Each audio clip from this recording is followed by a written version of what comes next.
Welcome, everyone. This is episode number 50. When I booked our special guest today, I had no idea that we were actually celebrating a 50th episode, I guess, anniversary. But Jamil Zabeneh, the president of J&L Marketing, will be joining us today.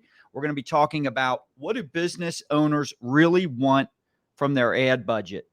And obviously, it's more traffic, it's more sales, it's more profit, right? We want the best ROI possible, but that's really not the discussion. It leads to that, obviously, but really, we're going to talk about the fact that probably 90% of business owners out there don't actually know what their actual strategy is, which prevents them from getting to what they actually want with their budget. We're going to talk about some marketing do's and don'ts, specifically with digital marketing today. We're also going to talk about an intelligent way to build an ad strategy. So let's welcome for our 50th episode, J&L Marketing's president. And by the way, J&L Marketing is our sponsor. They help produce this show, Move, Crush, Count. Make sure you follow us on Instagram, on Facebook, on LinkedIn, all the channels, and Twitter, YouTube as well. Subscribe to everything you can so you get instant notifications. But I want to welcome today our digital marketing expert, Jamil Zabeneh. Welcome, Jamil. Thank you, Scott. I'm excited. I'm really excited we get to talk today a lot about digital marketing. So let's get into it. Yep. All right. So tell us, because not everybody knows you, who you are out there, or what your experience level is. Tell us a little bit about your background and your experience specifically when it comes to digital marketing. Yeah, absolutely. So I really started jumping into digital marketing about 10 years ago. And a lot of it's because I saw a huge need out there. We were coming out of the recession, and specifically in the automotive industry, dealerships were jumping into digital marketing, and a lot of them had no idea what they were doing. So we first started doing some IP and cookie matching and doing some basic display advertising. We were doing that in-house. From that, we grew it into Facebook, Instagram, full on social. And then we jumped in directly doing all paid search in-house. It's been a fun ride. We've gone from as small as 13 clients to now over 600 clients. Anything from some of the largest manufacturers like General Motors, Chrysler, Dodge, Jeep, Ram, some of the largest auto groups, but then outside of auto as well. We have one of the largest plumbing, home services company here in the Midwest, as well as the fastest growing condiment company in the United States, Melinda's Hot Sauce, insurance companies, construction industry, you name it. If it's highly competitive, we've kind of jumped into it. Yeah, that's awesome to hear. So, like, you've described some pretty big clients there. Without going into specifics on what type, because a lot of times digital budgets in terms of what people spend can range all over the board. Right. And so what type of budgets what's the range, I guess, in budgets that you're managing? Yeah. So, I mean, we have clients that spend $1,000 a month in ad spend up to clients that are spending six figures. Yeah. So it can completely ranges. So let's dive right in. What do you think is the biggest challenge in digital marketing? And then specifically, how should people address it that are listening? Yeah. So the biggest challenge that I see is a lot of people do not know where their money is going. So when you sit down and you talk to a client, even clients that understand SEM, understand display, understanding social advertising, they don't really truly know where it's going and what goal it's accomplishing. So how do you mean? Be more specific with that. Yeah. So when you sit down with a client, right, or if you're the head of marketing for a large company, the first thing you should be asking yourself is, what is my goal? And you would be shocked that I sit down with a client that's spending $20,000, $30,000 a month in digital marketing, and I say, okay, you're spending $20,000, $30,000. What are you looking for this to accomplish? And they look at me kind of crazy at first, and they say, well, I mean, to generate more business. Okay, fair enough. To generate more revenue. Maybe it's more leads. Maybe it's awareness. But what is the strategy, or how are you going about that? So I'll give you an example. Are you spending 20,000 because you want to acquire new customers, people that have never done business with your company? Are you spending the 20,000 because you want to bring back lost customers? Are you spending the 20,000 because you have a really good client base, but they're only buying a certain set of your products and you can get them into more of your products? Are you wanting to create awareness? Are you spending the 20,000 because your competition has a higher market share than you and you're trying to steal customers from that? And those are really, really important questions to know, because then it's going to dictate how you spend the money. Most people know they're spending the money, but knowing how to spend the money and where to spend it is actually more important. Yeah. So what you're basically saying, if I'm hearing you correct, obviously we have a large audience from the auto industry, but as you mentioned, you're in a lot of different industries. Yep. A lot of different verticals. If I'm hearing you correct, I've got car dealerships, right? Yeah. You call on one of my managing partner, and you say, all right, what's your strategy? You're saying, if I'm hearing you right, we spend this much in advertising, and specific to digital marketing, I'm spending this in search, I'm spending this in display, I'm spending this in paid social, but that's not a strategy. Correct. Yeah. I mean, let's take a car dealer, right? I get a hold of a digital marketing manager and they say, oh yeah, we're doing Google ads, we're doing display advertising, we're doing social, and Jamil, we're spending $10,000. Right up the top of the hand, they'll be able to say, well, we're spending 5,000 on search, 2,500 on display, and 2,500 in social. But before I even get there, I say, well, what are we trying to accomplish? And they're like, well, to generate more leads, more business, sell more cars. Okay, fair enough. How are we going to do that though? Do you need new customers? Do you need to reactivate your lost customers? Do you need to bring people back? And then what is out of the $10,000, how much are you spending specific to each goal? So as an example, let's take a car dealership. Right now, they're going to have budget for new, right? This is how much we're going to spend out of 10,000 to really, really get new. Now, a lot of car dealerships don't need to spend a lot on new. Used. Not now. They don't have any. Yeah. So then for used, how much are we spending on used? How much are we spending on service, right? Whether that's, bidding on service related keywords, whether it's a display ad of a service offer, social ads, and so on. What are we spending on buybacks? A lot of dealerships now are spending money to acquire cars because, auction prices are through the roof. So that should be the first thing that we have predicated out. Out of our $10,000, 20% is going to new, 30% is going to use, another 25% is going to service, and another 25% is going to buyback.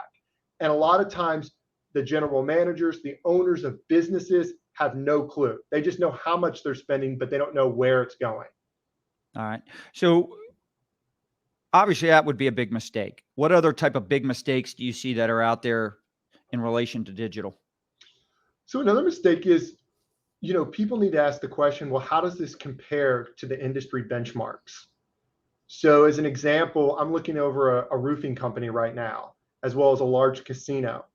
And in their mind, they think they're getting great results because the agency is doing these monthly calls and they're spinning it that it's this much of website traffic. But you can actually pull industry benchmarks for every industry very readily easy on Google searches. So it doesn't matter what industry you are, if you're home services, if you're a law firm, if you're in construction or you're in automotive, pull these industry benchmarks, see how does your cost per click compare against the industry benchmarks? How does your click-through rate compare against the industry benchmarks?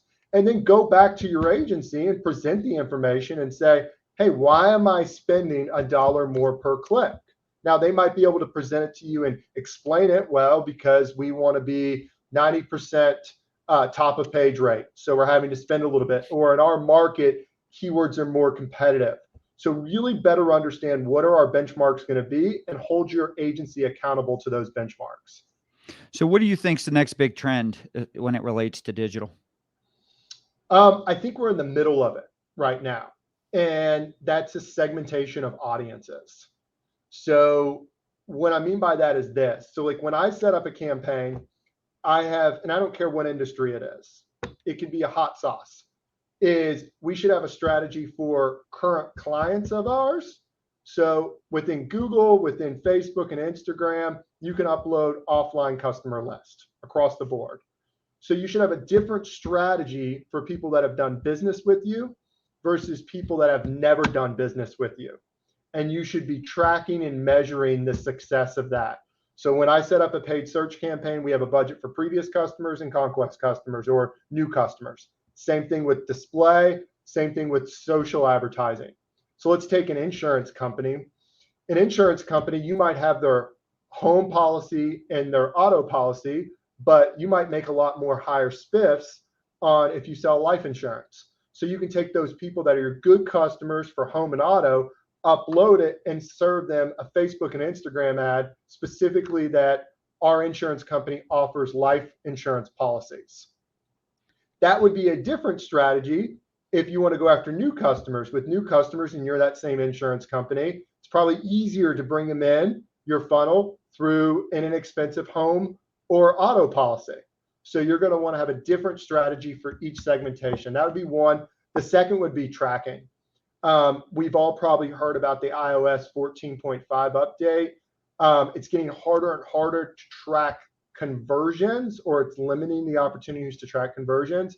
So with all of my clients and really any of my friends that are doing digital marketing, I advise to make sure that you're doing some type of offline conversion tracking. So with Facebook and Instagram, it's very easy. At the end of the month or at the end of the quarter, however you want to do it, maybe you're working with an agency that it's an auto feed like we do. You want to make sure that the transaction data is feed into Facebook and Instagram, and you can actually see more true ROI. So what do you say to people out there listening? Let's say you went a little bit into, I guess, from a retention strategy and attracting new business strategy, right? Mm-hmm. So talk to me. I'm a little interested in hearing more on the retention side real quick on this. So I think most people, when they're thinking about digital marketing, they mentally start with thinking it's about acquiring new business, right? I want to be out there. I want to get new. I want to make sure my brand is recognized. I'm top of mind awareness. I want low funnel stuff when they're doing clicks and all this other stuff. But and I know that you can upload. I'm very familiar with uploading audiences and your previous customers into Facebook and stuff like that. Right. But you went into search a little bit on this. Yeah. How many people are doing this? And maybe you don't know that answer. So let me ask a better question. Why is that so important on the search side? And do you see a lot of people doing this? So number one, no, I don't see a lot of people doing it. It's something that we've been doing for over 5 years. And the only justification that I can be given is either A, they don't know how to do it, or they don't have the technology to do it, but it's fairly easy to do it inside of Google search, or B, it's time consuming. So a lot of agencies are charging a flat fee or a percentage, and the time to upload the data or acquiring the data or getting the first party data is very labor intensive. But then number two, it's double the amount of work. So why you should be doing this is a couple reasons. So if you upload your customer base for search, it allows you flexibility in probably 3 different ways. Number one is you can go out further in a mile radius. If you're a brick and mortar store, okay? So you brought up car dealerships earlier. If I'm a car dealership, if it's someone that's transacted with me, they've done service, they've bought a car from me, I should be more willing to go out an extra 5-10 miles than I would if I'm just trying to go after a new prospect. All right. Number 2 reason is you can bid up. So what do you mean by that? Yeah, absolutely. So the way Google search works is it all goes back to budgets are based off of a cost per click model. Okay. So if your cost per click is $2.50. And by the way, I want to be very clear that I understand what you mean by that. But I am just asking in case there are people in the audience who may not know. Go ahead. No, you're fine. So all of marketing in terms of search, typically agencies are doing a cost per click model. So let's say your cost per click is $4, okay?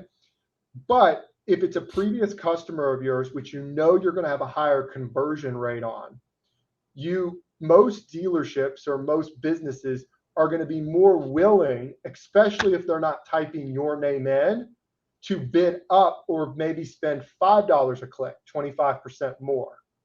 So what we do is we say, okay, well, knowing that this is a previous customer, knowing that retention is so important, knowing that they're actively in the market for your goods and services, instead of bidding $4, we're going to bid $5. And the only way you can do that is you can upload your customer list and create separate campaigns for previous customers.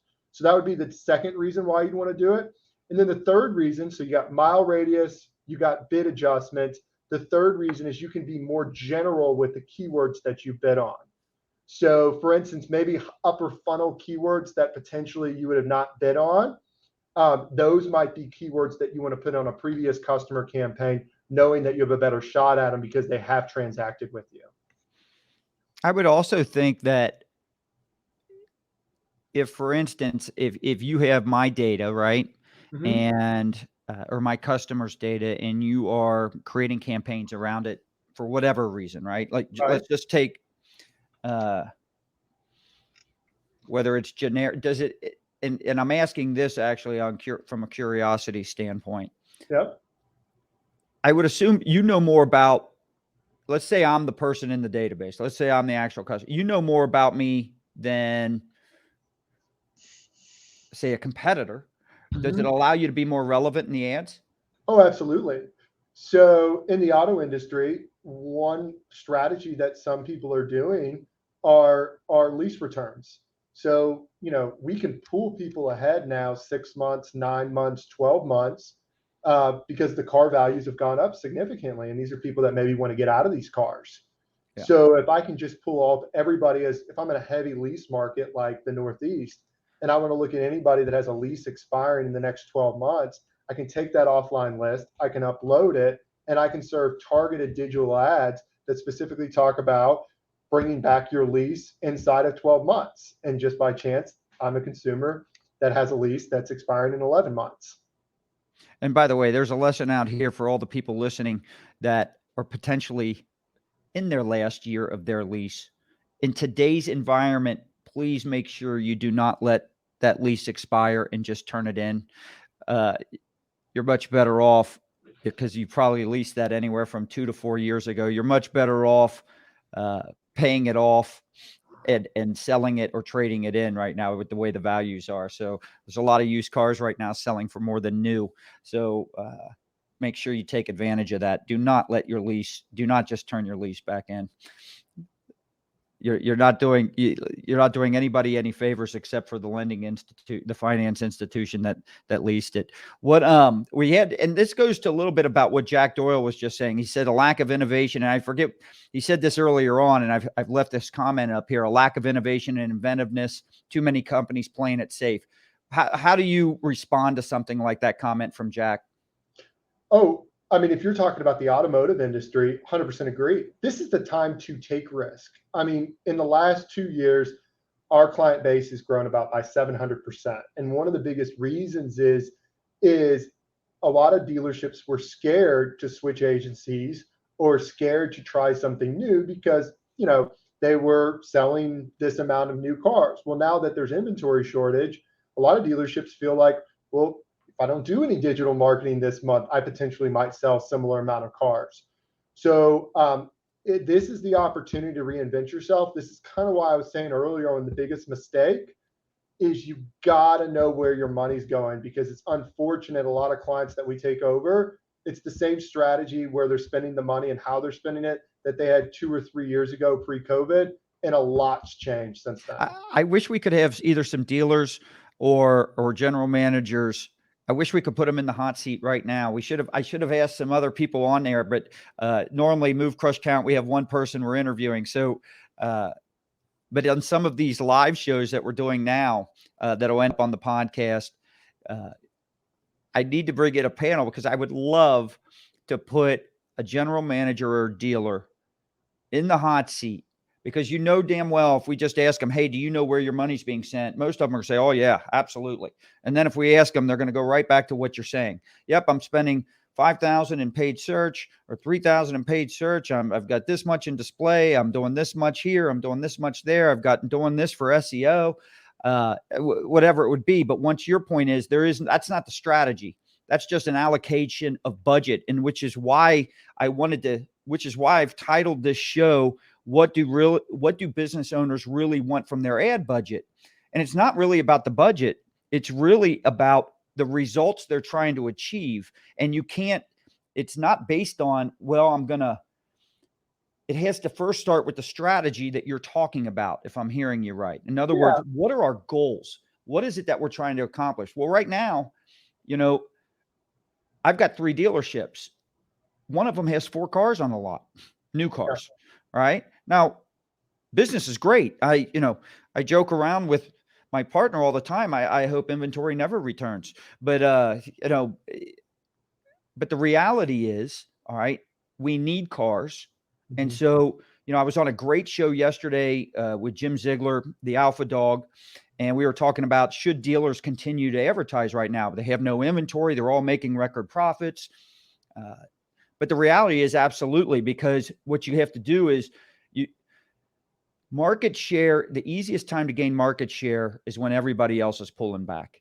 So if other people pull back, you got to continue, but to your point, you've got to be smart about the strategy behind it.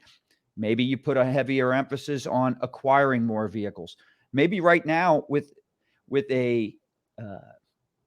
I guess, it's difficult in every industry to hire good people right now. Maybe there's some budget towards that and your brand, right? Advertising your culture. Maybe with summer over, you're seeing a slowdown in parts and service. And so there's different ways to reallocate that stuff to steal market share, and stand out. When people spend less, it's easier to differentiate and stand out and rise above all that. Right. So you brought up a couple of good points. So when I hear somebody saying we should stop advertising because we don't have new cars, I cringe a little bit. And here's why. As a dealer, I don't. I go, all right, I love it. Well, I hope all the ones around me don't. But the problem with that philosophy is this. Ever since I've been alive, and I know you're a lot older than me, so ever since you've been probably alive, right, Scott? I'm glad you said that, because for the people, it won't matter to the people that are listening and downloading the podcast, but for the people that go to YouTube or our website, move.crush.count.com, by the way, and watch the video, a lot of people would have struggled figuring that out. But go ahead. Got that. So dealers have done a great job advertising, we're the best place to buy a new car. Think about at kids' baseball games, high school athletics, you have the billboards, and it's the best place to buy your next Jeep, the next place to buy your next Honda. But really, there's been zero advertising of, we are the best place to sell back your car to. So what's happening right now is car dealerships are wanting to turn that switch, throwing $500, $1,000 at it, and to basically rebrand themselves from we sell Honda Accords and Honda Pilots to we'll give you more money for your car than anybody else. And that takes time, because we pretty much haven't been doing that the last 20, 30 years, which is why if you go up to a normal consumer and you say, what's a business that will just give you a check right away for your car that you can take it in and be in and out in 20 minutes, they're going to say CarMax. That's where people have been conditioned. Yeah. So it's not necessarily that car dealerships should stop advertising. It's where they're spending the money and how they're spending the money needs to change and evolve based off the landscape. Parts and service is more important than it ever is before. Used cars and becoming a used car dealership is becoming important. And then acquiring good cars that you can turn around very quickly is extremely important. You brought up a point earlier, Scott, and somebody said, hey, Jamil, in theory, your example sounds great. I should know how much I'm spending in new and used and service and stuff. But at the end of the day, why does that mean anything in terms of that? Why would that change when I'm spending $5,000 in search, $2,500 in display, and $2,500 in social? And my answer is, it would change everything. Give you a few examples. If you're a car dealer and you're wanting to sell used cars, paid search is not the best place. Facebook and Instagram is, followed by display advertising, followed by search. unless you want to waste a lot of money competing against car gurus, auto traders, cars.com on search and doing VIN specific. And beyond that, even if you try to do VIN specific paid search, you're probably going to only be able to spend a few $100s because you don't have as much inventory and there's not as many searches. If you're wanting to get service business, you're probably going to want to spend more money in search because there's more people out there that are searching for Honda oil change, Honda service. You Or can't just do oil as much. change, or just oil change near me, right? If I'm outside of a warranty, you know. Right. In fact, I don't even know if they type near me anymore. I mean, they might probably just put oil change. Google's smart enough to just know where I'm at. And If your strategy is you need to steal market share from your competitor and you have a specific competitor, then you're going to do a lot of on search and display. So you're going to do what on display is called custom intent audiences. You're going to put in your competitor's URL. You're going to put in your competitor's dealership name or business name, and you're going to create audiences based off of people that searched for your competitor or went on your competitor's website. And then you're going to do the same thing in paid search. So once I kind of walked him through that, it kind of made sense. No, you're right. It shouldn't be a flat 5,000 for search. It's all going to go back based off of where do we want to spend it first. okay, got a good question here that came up in the comments. So, do you think marketing managers should invest in social media listening tools to better understand what and where to spend money? Yes, I do. Now, there's a lot of options out there. So I think you got to make sure you're doing your homework, you're finding it out. And just like any tool, it's only as good as if you use the data that comes with the tool. So yes, I have heard people have success with those. And I would definitely recommend it as long as you're going in there and using that data. So I'm going to get someone behind the scenes. I've posted this comment up, and for the people that are listening to this on podcast, we had a comment from the audience. This Jamil guy is impressive, and so I'm going to have some type of investigation brought up to make sure that this guy's got it all, that the elevator goes all the way to the top floor here. So I gotta see it. First off, people that are listening and commenting, Jamil and I have a special relationship. I cannot have you making public comments that publicly say good things about him while not counterbalancing it or throwing some good sun my way. All right. It's throws shade on me. And by the way, I'm going to have a special thing because we're very competitive. We both play fantasy football. And while it's become quite obvious in our league that I am on a collision course for my 15th championship, the only variable is time. Your post that you said publicly about me is not going to age well. And in fact, it already hasn't. I'm just saving and waiting. And I just want to throw that out there. I'll let you comment on that. We'll get back on topic here. I mean, my comment is I'm in first and you are below me. So, I mean, there's not much more to say. We have the same record. All right. Jamil, you have to understand that I have the most points scored against me of all people in the league. I rank number one for points scored against. I am everyone's Super Bowl. All right. When you're facing a 14-time champion, this is the Super Bowl for me. People don't get psyched up for a bronze level. All right. Below 500 in Yahoo champion. This is what people are coming at me each and every day. If they want to go up against a 4-time diamond multi-champion, kind of, I hate to say it, but this is the one area I am, and I have icon status. We can get back to digital marketing, but I'll leave the audience with this, right? I'm in first, he's in second. I have more points than him. I have more points than him. And, and I feel like I'm competing against two people. I'm competing against Scott and whatever services he's paying thousands of dollars to help him out. So the reality is I'm beating two people. Well, a lot of people don't know, Jamil, but those services consult with me behind the scenes before they publish their material. Got it. So Sandy Cerami comments, our good friend Sandy, I don't see any other digital marketing agencies doing what you guys are doing. And I think he was bringing that up specific when you were talking about using your own previous customer data, your own client data, and putting it into search. So we talked a little bit about auto. How are you doing that in other industries? Let's talk a little bit specifically how you're taking first off, where did you learn to do that? All right, let's go backwards. Where did you learn? What gave you the idea to do that? Right. And then I'm going to come back with what other industries are you doing and how you're using it? Because what I want is I want to make a lot of times when we hear, what I don't want is people in the audience thinking, well, that might work for auto, but it won't work for me. Because you didn't catch this idea from listening to it about how auto dealers were doing it, because no one was doing it. Correct. Yeah, we talk a little bit about customer data. So the use of first party data within digital marketing has been around for a long time now. Facebook and Instagram were one of on the forefront of that, is just uploading a customer list. I was at a conference, and for all the viewers, I would definitely recommend it. It's a conference. It's called Smx Conference. It's for all industries. It's fantastic. It's typically in New York, and then they also do it in San Jose, so twice a year, and then there's an advanced one. We were at SMX, I want to say 5 or 6 years ago, and Google was doing a rollout of customer data, and ironically, they actually rolled out using first-party data for search before they did with the Google Display Network on display. And the example that they used was actually for the e-commerce side.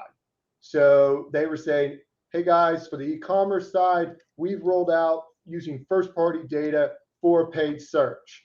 And the end-all be-all goal for Google and Facebook is they want all businesses advertising with them. They know. Do I have that correct, Jamil? SMX Yep. Conference. Okay. Yep. They know that the large corporations are going to spend, but they're really looking for the mom and pops. Okay. Which is why Facebook's campaign right now on what Apple's doing and so on is all about, it's hurting the small businesses. So the example that they use for first party is, let's say you're a flower shop. You're a mom and pops. You've been in business for 30, 40 years. You're a small flower shop in Louisville, Kentucky, as an example. Those flower shops weren't doing paid search. It was very hard for them because they're competing against 1-800-Flowers, flowers.com, Flowers Direct, you name it. So their idea was, guys, now you have the ability to take everybody that bought flowers from you in the last 10 years, 15 years that you've kept records from, because when you order flowers, you typically give them your name, your email address, your phone numbers. You can upload that into Google search, and then if one of those people that have bought flowers from you before goes online and searches for flowers near me, flowers offers, flowers delivery, your ad can show up. So it was intended for small business, mom and pops, to be able to compete on paid search, but do it very intelligently with people that they've transacted with before. And that's kind of what gave me the idea is, well, if this is going to work for mom and pop's flower shop, why can't this work in the automotive sector? Because, for instance, on the service side, a lot of people don't put Honda oil change. They put oil change near me. And that's really where we started testing with it. And we've had great success with it. And I think a lot of dealers and non-dealers, they like to be able to know how much are they spending on acquiring new customers and how much are we spending on just retention. Well, there's another big benefit to that. You keep mentioning, and what sprung into my head when you're mentioning small businesses, at least in the auto world, if you do a search for a car dealer in terms of their service department, they do not show up on that first page. A lot of times, not even on the second page. And a lot of reasons for that is most of the advertising. If I did oil change near me, I'm not showing up because the dealer normally would not bid on that term. It's too generic. However, there's a lot of national independent auto repair shops that have huge 6- and 7-figure budgets, yearly budgets, and a dealer would never be able to outspend them and get into those prime spots where the ROI would be there. So what you're saying, if I'm hearing you correctly, is you have the ability to upload this data. I think you mentioned it earlier, something with the bidding. It would allow you not only to market, but you could compete and actually be smarter about the bidding process in that segment and outsmart and outcompete, I would say, these big national brands. Is that accurate? Yeah, absolutely. Absolutely. So we had a question here. Here it is. All right. So from Jeff Hayes, where should dealers use video advertising now? Pre-roll, social, CTV, traditional? That's a great question. So video advertising should be part of your ad. It's like what your advertising strategy is. So as an example, is if we decide that 25% of our budget is going to be on service. So let's say it's $22,000 is going to service. Then what we need to do is saying, well, what are the ads that are going to help us get the most traffic to these pages? I am a big fan of video advertising for Facebook and Instagram. You get higher CTRs out of it, you get lower CPCs out of it. And if your dealership or your business has the ability to be able to create quick 15, 30-second videos, it's a home run, an absolute home run. When you look at pre-roll or you look at bumper ads on YouTube, you're not going to get the same return on investment from a cost per conversion as you will with Facebook and Instagram, but your audience segmentation is going to be much better than other potential channels like just doing live TV. So what I mean by that is this: YouTube is owned by Google. So I can create an audience in the display network that's the exact same audience that is on YouTube. So example would be, I can do a pre-roll ad to someone that went on my website. I can do a pre-roll ad to someone that went on my competitor's site. I can do a pre-roll ad to somebody that was searching 2 days ago for my product or a similar product of mine, and I can then show a video ad to them. So you can get very, very, very granular on YouTube and do it in a very cost-effective manner. When you look at CTV or OTT or YouTube TV as an example, you really have to look at that not replacing your digital marketing budget. It's really replacing your television budget, because you're obviously not going to be able to get the same cost per leads or cost per conversions that you're going to be seeing in search, display, social, or even YouTube pre-roll. So you really want to, that's more of an awareness play. So if I'm working with a client that says, I want to create mass awareness. I'm a roofing company, one of the largest roofing companies. And when someone realizes that they had hail damage, yeah, I want to show up on search. Yeah, I want to be there with display, but I also want to replace my television budget that we're family owned, we're trusted in the area. You can do that really effectively with OTT. What's good about OTT is you can get very granular to household income. You can upload a customer list to it. You can build out affinity or lookalike audiences. So it's typically something to substitute television. So I'm very big on proposing that people leverage their assets. And this is a great, opens up a good door to that, right? So yesterday I mentioned I was on Jim Ziegler's show, outstanding show, great discussion yesterday. I loved it. And we got a little bit into traditional marketing, and we started talking about television. And one of my stores is very active in television, but we do it intelligently. And a lot of the things that you just say, we take some of those assets and we're putting it into these other digital channels. Television can be much smarter and still have all the benefits of what it usually is. Very visual. It's good for brand things such as that, but it can also, it's much easier to drive a direct response from TV or video type advertising today than it was in the past. Jim chimed in here with one of probably the best comment of the day. I don't know. So for the people that are only watching, Jamil is brilliant. He's very fortunate to have a front man like Scott. And then he's got the hashtag alpha dog. That's dog with a W in it. So thank you, Jim. Listen, if you can't run with the big dogs, you have to stay on the porch. That's very important. We'll throw that out there for Jim. So, and he's definitely the big dog. So we got another comment from Chris Mulligan. And Chris is great. He's a founding member of Business Bourbon and Cigars, which is an event we've got coming up.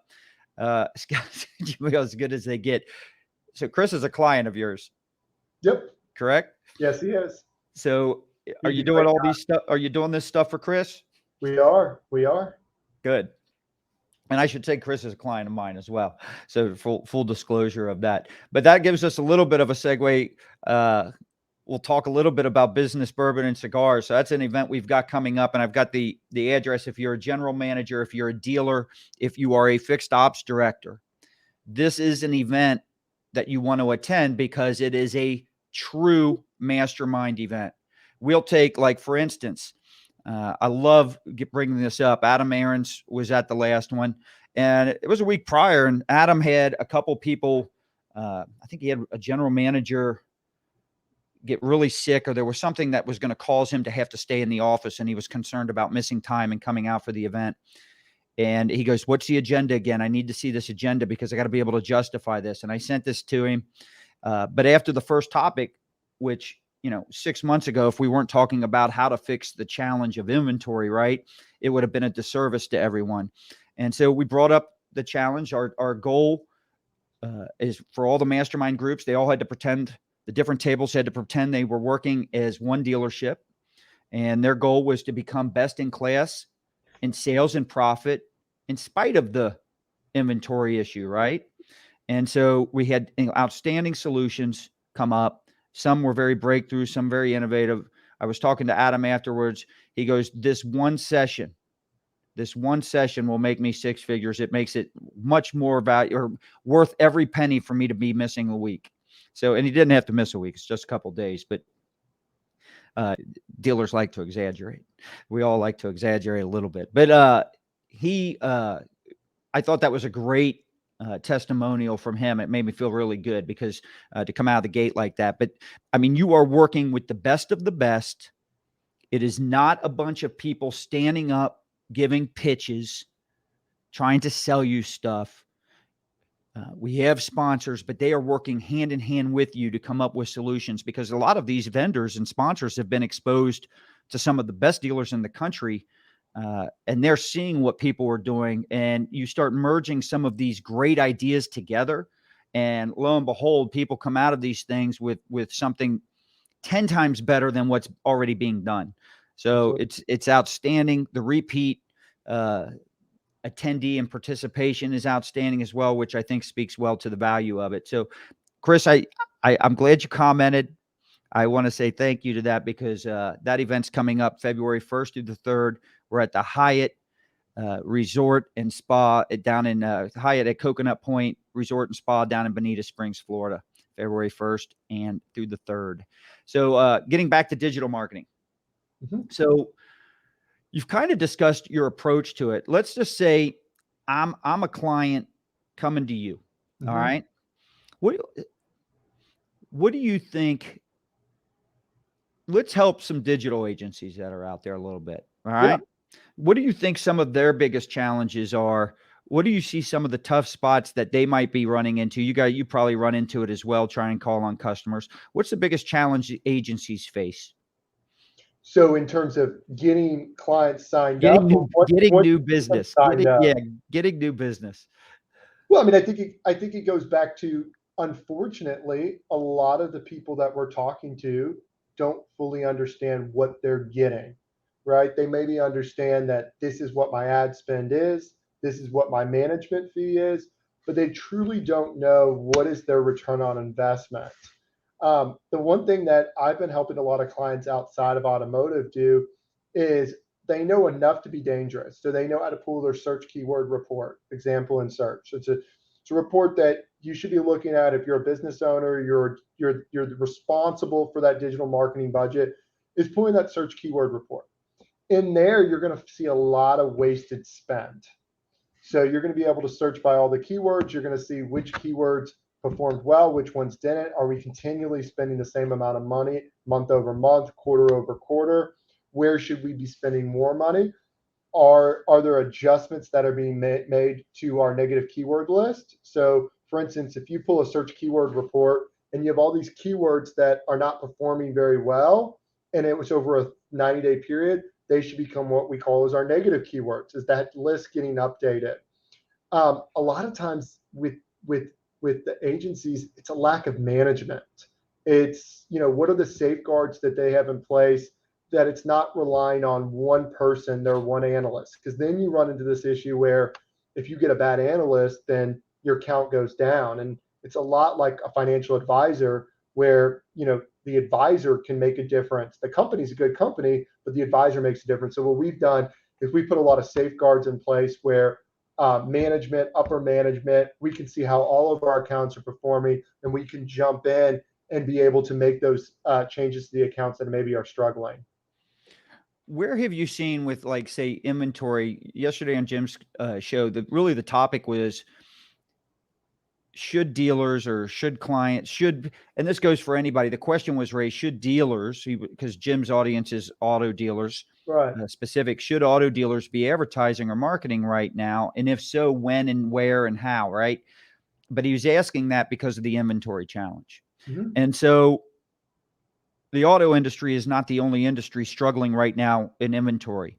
So let me ask you that question. I mean, if you were on that show, how would you have answered that question? Should we be spending money on advertising, or where should Well, we? we've already covered that. I think it's about shifting it, right? But for the person that is, and we talked specifically in auto about vehicle acquisition and things like that. But if you're in another industry, Yeah. all right, there may not be processes necessarily set up to find inventory that you can sell, right? Mm-hmm. How do you address that? Like, where does their spend go? I mean, obviously, it would have to be specific to each customer and client. Like, I feel like auto industry is very similar to a lot of other industries. Believe it or not, there's multiple profit centers to your business. So yes, there's an inventory shortage, but there's other areas of your business that there's not a shortage, or you can provide a good or service that there is not a shortage for. So it's understanding, how does a company make money, and where is there the biggest potential, and then funneling all the money into that specific strategy. Obviously, if a car dealership didn't service cars, if they didn't sell used cars, and they didn't take trade-ins, and all they did was sell new cars, then the chance of them really continually spending the same amount of money in digital marketing wouldn't be there. They should pause it, or drastically reduce it. But most businesses have different areas that they actually make money. Which brings me to my next question then. So let's say I'm a client, any industry, it doesn't matter. Mm-hmm. What's your approach to me? I call you and I say, hey, I'm interested in doing some digital marketing. And the reason could be a variety of reasons. Either I really haven't dove into that much and I want to get into it, or let's just say I feel like mine's a little stale. It's plateaued. Okay. I'm okay with it, but it's not in my mind. When I signed on with this agency, the realities are a little different than what I expected. Let's just put that right. Okay. So what's your approach to that? How do you start with someone like me? So Scott, you're currently doing digital marketing right now. Is that correct? Correct. Okay. And you say that it's currently stale and so on. How are you measuring the success of your digital marketing right now? You're asking the wrong person. I got people for that, Jamil. Okay. So we would definitely want to loop those people around. And that brings up to the point that we started 48 minutes ago. We have to be measuring the success of a dollar that you're putting in, correct? So if we're spending something for $10,000, are we measuring at the end of the month of how many leads we generated? Is it how many, if you're an e-commerce business, is it how many widgets or how many units that you sold? Is it a play directly based off of awareness? Are we measuring it based off of our Google Analytics of website traffic, that the more traffic we get on our site, that's hooray, that's awesome, right? Or is it session time? So I'd want to know, Scott, how are you measuring the success? And then I'd want to measure, once I find that out, I'd want to say, okay, well, you're mediocre right now. Let's say it's leads, correct? And on average, you're getting 400 leads a month from your website. And then I'd say, well, where do you want to be at? Well, you want to be at 600. Well, then now let's talk about how you feel like, as a business owner, you are able to get from 400 to 600. Is it your current client base?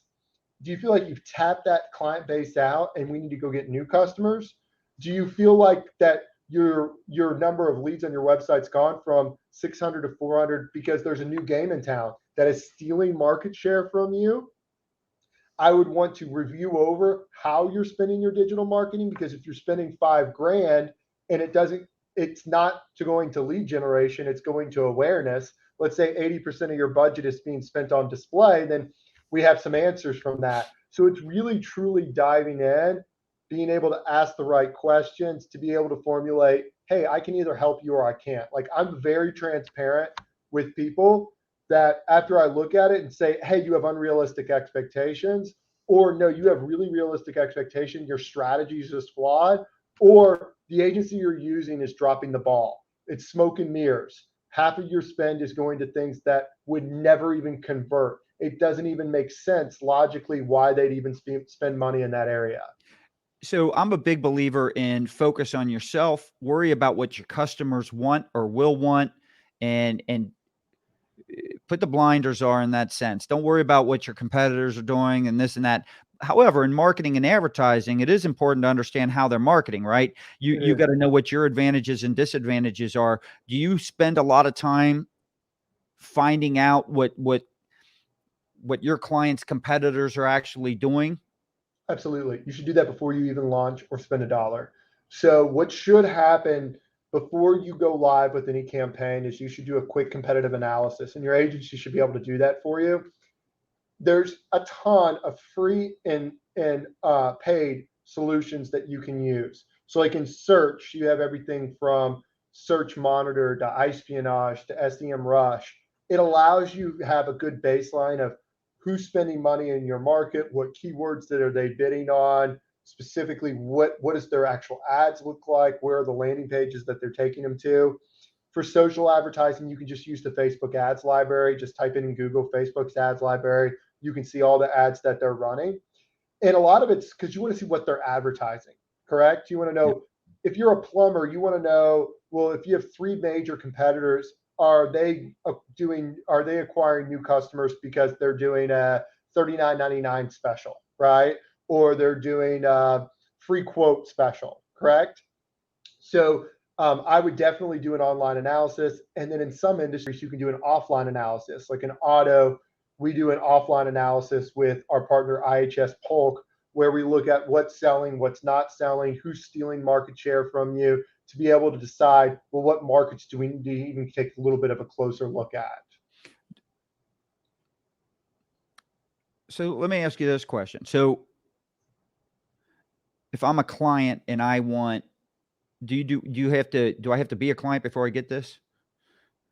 It, well, typically when we launch a client, when a client signs up with us, we do the full analysis. Now I've had clients reach out to me and say, hey, can you do a basic analysis for us to kind of look at what we're doing? Some clients, automotive, not automotive, has actually just sent me over the reports. Hey, is this good? And, I pull up benchmarks, like we talked about earlier. Well, you know, you're in the home services industry. The average click-through rate in the home services industry is about 3.5% CTR or 4.5%. You're at 2.5% for search, and you're paying $12, which is double the amount of cost per click. So no, if I were you, I want to be happy with that. So let's then examine why. So yeah, we'll do some basic type of analysis for clients to be able to see, can we help them? And that's the big thing, is we want to sign on clients that we can truly help. So if I'm a client, uh, where can I go to see what my competitors are doing? Because that takes a lot of time, and then you got to free. I mean, I don't have time to search all that. So what's an easy way to do it? Well, number one, you should be reaching out to your agency that manages your digital marketing. On a monthly basis, part of your call, we call them optimization calls, should be some type of competitive analysis. So if you're doing paid search as an example, and you see that your cost per click's going up, or your impression share is going down, and you're truly spending the same amount of money, there's a reason behind that. You can a lot of times find out that reason in what's called the Auctions Insight Report. It's a report that shows you what you're spending, as well as what your competition's doing in terms of impression, uh, as well as top of page rate and absolute top of page rates. From there, you can come up with some good conclusions when you look at month over month to figure out, well, is it just my competition's getting more competitive, they're spending more, or is it truly I have an issue in my ads account? Maybe my quality score's gone down, which in return has lowered my ad rank. So, do I have your email right there? Yep, that's right. So I'm glad after 14 years of working together, Scott, you got my email and my last name. well, you've had so many. So yeah, you've had a lot of different ones. So, but one of the thing I wanted to put this up there because there's also the Facebook ad library, right, where they can go to, then get all this stuff. But you'll do a report for people where you'll analyze someone's competitors' top performing ads. You can look at where in different markets and in different opportunities to pick up market share and this and that. It takes about 7 to 8 days to run that report so the data accumulates, correct?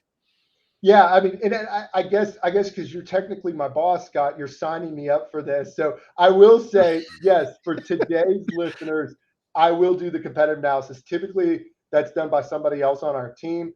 But I will, anybody that, if you email me and you mention that you watch this, I will go in and I'll do the competitive analysis. We'll sit down, we'll review over it all together. I think that's what you were going to, or Scott. I will definitely honor that for this podcast.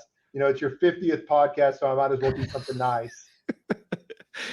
So yeah, so I mean, there you go, guys. Reach out to Zabeneh, Zabaneh at jnlmarketing.com. Make sure you spell out the word "and" in there, and then make sure you move, crush, and count. If you visit move.crush.count.com, you'll be able to download this. You'll get the video as well of it.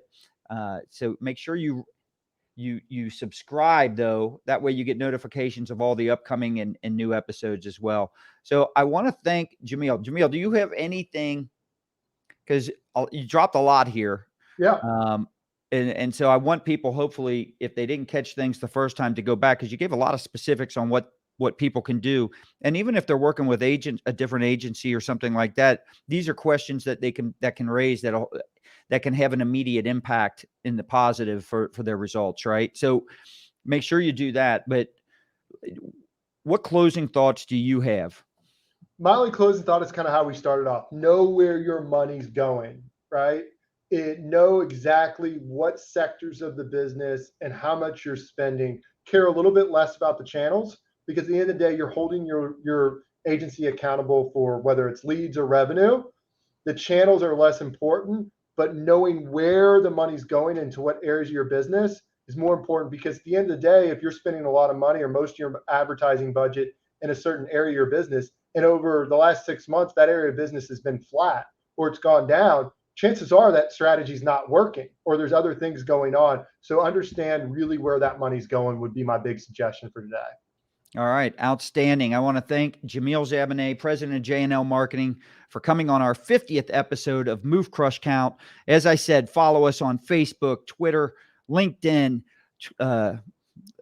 Instagram, all the social channels. Subscribe to us on YouTube, as well as move.crush.count.com. I'm going to put up, as we close out the show, we mentioned business bourbon and cigars. I want to put a little video out there to kind of close things down. Jamil, if you want to hang on here after this is out, we'll say goodbye to everybody as soon as it's complete. All right. Perfect. All right.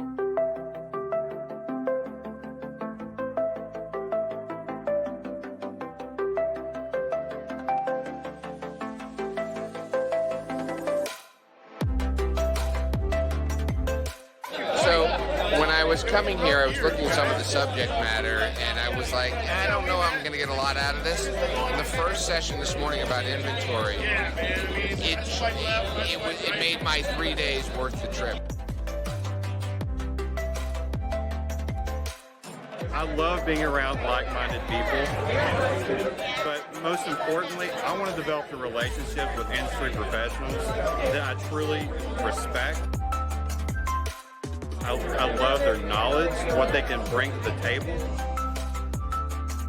If you want to learn more and push yourself and get outside of your comfort zone, this is the place to be.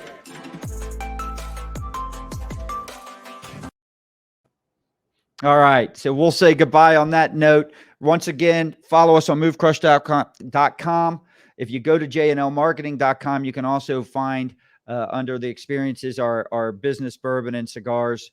We've been scrolling the website. If you're a dealer, or general manager, or fixed ops director, and you're interested in participating in that event, please go there and sign up for the early bird special pricing now. So once again, thank you all for listening and tuning in. This is for Jamil Zabeneh and myself. We'll see you on the next episode. See you guys. Thank you.